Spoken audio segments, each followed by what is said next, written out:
श्रीगोमात्रे नमः। आद्यवासरः पञ्चाङ्गम्।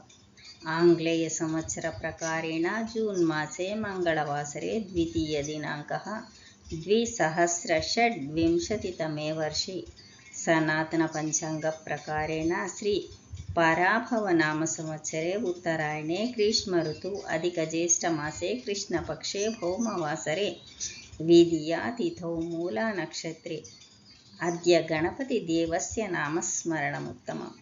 तस्य देवस्य प्रीत्यर्थम् अहम् एकं श्लोकं पठामि।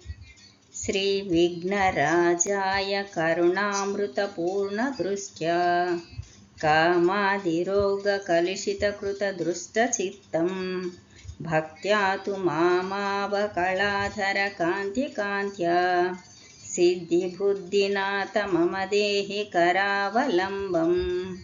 सर्वेषामपि शिवानुग्रहप्राप्तिरस्तु। शुभमस्तु। तदास्तु। श्रीरस्तु।